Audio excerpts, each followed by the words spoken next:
السلام علیکم دوستو، آج کی اس ویڈیو میں حضرت امام حسین اور ایک سفید کبوتر کا واقعہ آپ کو بتانے والے ہیں، جس کو سن کر آپ کی آنکھوں میں آنسو آ جائیں گے۔ اس ویڈیو کو پورا ضرور دیکھیں، یقیناً یہ ویڈیو آپ کی دلچسپی کا باعث ہوگی۔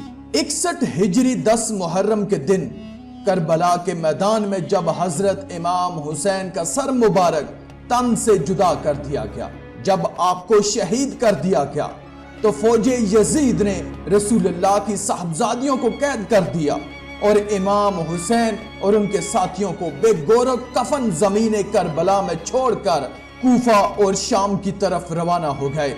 تو یوں رسول اللہ کا نواسہ زمین کربلا میں بے گور و کفن پڑا رہا۔ اتنے میں پورے آسمان میں اندھیرا چھا گیا۔ لوگ سوچنے لگے کہ شاید رات ہو چکی ہے۔ آسمان میں تارے آپس میں ٹکرانے لگے۔ کہا جاتا ہے کہ اس وقت آسمان سے خون کی بارش ہوئی تھی، یعنی حضرت امام حسین کے غم میں آسمان بھی خون کے آنسو رو رہا تھا۔ 61 ہجری 10 محرم کی شام کو ایک سفید کبوتر کربلا کے میدان کے اوپر سے گزر رہا تھا۔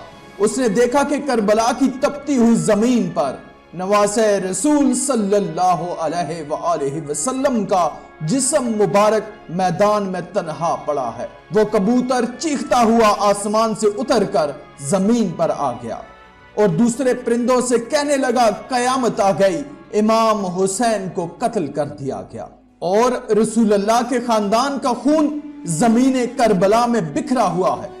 یوں کبوتر مقتل گاہ میں آ کر پھرنے لگے اور امام حسین کے غم میں رونے لگے، اور اس سفید کبوتر نے اپنے آپ کو حضرت امام حسین کے خون سے تر کر لیا اور واپس اڑ گیا۔ پھر وہ کبوتر اڑتا ہوا مدینہ شریف جا پہنچا اور طواف کے جیسے انداز میں حضور صلی اللہ علیہ وآلہ وسلم کے روزے کے ارد گرد چکر کاٹنے لگا۔ اس کبوتر کے پروں سے خون کے قطرے ٹپک رہے تھے۔ مدینہ کے لوگوں نے جب اس کبوتر کا حال دیکھا تو وہ حیران اور پریشان ہو گئے اور آپس میں باتیں کرنے لگے کہ آخر یہ معاملہ کیا ہے۔ اس کے بعد جب مدینہ کے لوگوں کو حضرت امام حسین کی شہادت کی خبر ملی تو ان لوگوں کو سمجھ آ گیا کہ سب سے پہلے ظاہری طور پر حضرت امام حسین کی شہادت کی خبر درگاہ رسول پر پہنچانے کے لیے یہ سفید کبوتر حاضر ہوا ہے۔ اس لیے بزرگوں نے ارشاد فرمایا ہے کہ اس دنیا میں جو سفید رنگ کا کبوتر ہے وہ اسی کبوتر کی نسل سے ہے۔ اسی وجہ سے اللہ نے اس سفید کبوتروں میں اتنی شفا اور برکت رکھی ہے۔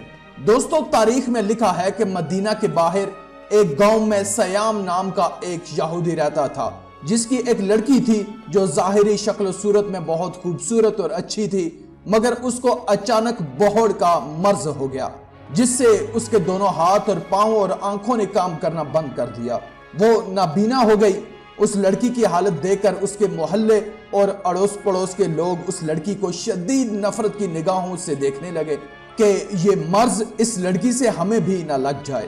جب اس یہودی نے دیکھا کہ سب لوگ اس کی بیٹی کو نفرت کی نگاہ سے دیکھتے ہیں تو وہ یہودی تنگ آ کر اپنی اس بیٹی کو لے کر اپنے گاؤں سے نکل گیا اور دور جا کر ایک باغ میں رہنے لگا۔ اب وہ یہودی دن بھر شہر میں کام کرتا اور شام کو اس باغ میں اپنی لڑکی کے پاس آ جاتا۔ ایک دن اتفاق سے ایسا ہوا کہ وہ یہودی اپنے کام میں اتنا زیادہ مصروف ہو گیا تھا کہ وہ شام کو اس باغ میں اپنی لڑکی کے پاس نہ آ سکا۔ جب اس نابینا لڑکی کا باپ شام میں اس کے پاس نہیں آ پہنچا تو لڑکی گرتے پڑتے ایک درخت کے نیچے جا پہنچی اور رونے لگی۔ اس لڑکی نے اس درخت کے نیچے اب پوری رات گزار دی۔ جب صبح ہوئی تو اس لڑکی نے محسوس کیا کہ اس کے قریب ہی ایک دوسرے درخت کے اوپر پرندے کی چیخ بھری آواز آ رہی ہے۔ اس آواز میں اتنا زیادہ درد تھا کہ وہ لڑکی اپنے آپ کو روک نہیں پائی اور گھسیٹتے پڑتے اس دوسرے درخت کے پاس پہنچ گئی۔ حالانکہ وہ لڑکی دیکھ نہیں سکتی تھی، لیکن پھر بھی سر اوپر کر کے اس پرندے کی طرف دیکھنے کی کوشش کر رہی تھی کہ اتنے میں اس کبوتر کے پر سے خون کا ایک قطرہ اس لڑکی کی دائیں آنکھ میں جا گرا۔ اس خون کا گرنا تھا کہ امام حسین کے خون کی برکت کی وجہ سے اس لڑکی کی آنکھ صحیح ہو گئی، اس میں روشنی آ گئی۔ وہ لڑکی اس آنکھ سے دیکھنے لگی، پھر خون کا ایک قطرہ اس کی بائیں آنکھ میں گر گیا۔ خون کی برکت سے اس کی دوسری آنکھ بھی روشن ہو گئی۔ یہ دیکھ کر وہ لڑکی بہت حیران ہوئی اور اس درخت کے اوپر دیکھنے لگی، اس نے دیکھا کہ خون میں لتھڑا ہوا ایک سفید کبوتر بیٹھا ہوا ہے اور وہ لڑکی اس کو دیکھ رہی تھی۔ اتنے میں خون کے کچھ اور قطرے اس کے جسم پر گر گئے۔ امام حسین کے خون کی برکت کی وجہ سے اس لڑکی کی تمام بیماریاں ختم ہو گئیں۔ اب وہ لڑکی اس طرح سے ہو گئی جیسے کہ اس کو کبھی کوئی مرض تھا ہی نہیں۔ اس کے بعد وہ لڑکی خوشی خوشی اٹھی اور اپنے باپ کی تلاش میں نکل گئی۔ اب وہ لڑکی اس باغ سے باہر نکل ہی رہی تھی کہ اتنے میں وہ یہودی سامنے آتا ہوا دکھائی دیا۔ وہ یہودی اس لڑکی کے پاس آ گیا مگر وہ اپنی اس بیٹی کو پہچان نہ سکا۔ اس لڑکی کو اجنبی سمجھ کر پوچھنے لگا کہ لڑکی تو کون ہے اور اس باغ میں کیا کر رہی ہے؟ میں اپنی ایک بیٹی کو اس باغ میں چھوڑ کر گیا تھا، کیا تجھے اس کا کوئی حال معلوم ہے؟ میری بیٹی کہاں گئی ہے؟ کیونکہ اس باغ میں جس جگہ پر میں اس کو چھوڑ کر گیا تھا وہاں پر موجود نہیں ہے۔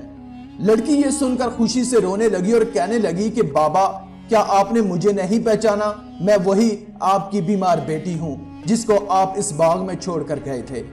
یہودی یہ سن کر بہت حیران ہوا اور اس کو اس بات کی اتنی زیادہ خوشی ہوئی کہ اس کی آنکھوں سے خوشی کے آنسو ٹپکنے لگے، اور اس یہودی باپ نے اپنی بیٹی سے کہا کہ تمہاری یہ بیماری کیسے ٹھیک ہو گئی؟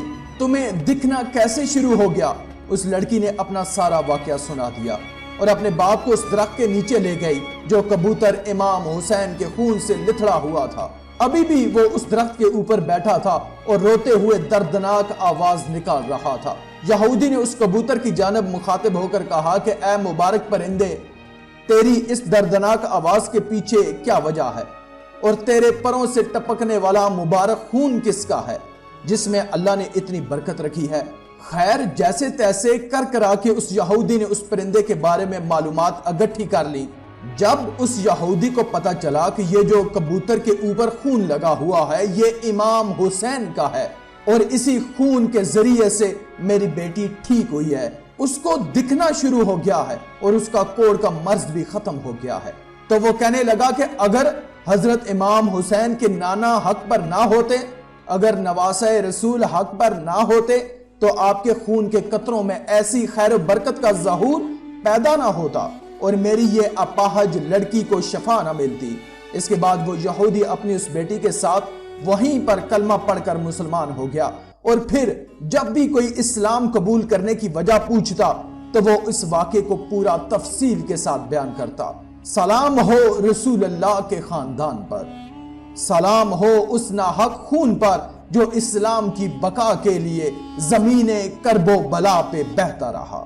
آخر میں اللہ رب العزت سے دعا ہے کہ اللہ ہمیں نیک اعمال کرنے اور برائی سے بچنے اور بچانے کی توفیق عطا فرمائے، آمین یا رب العالمین۔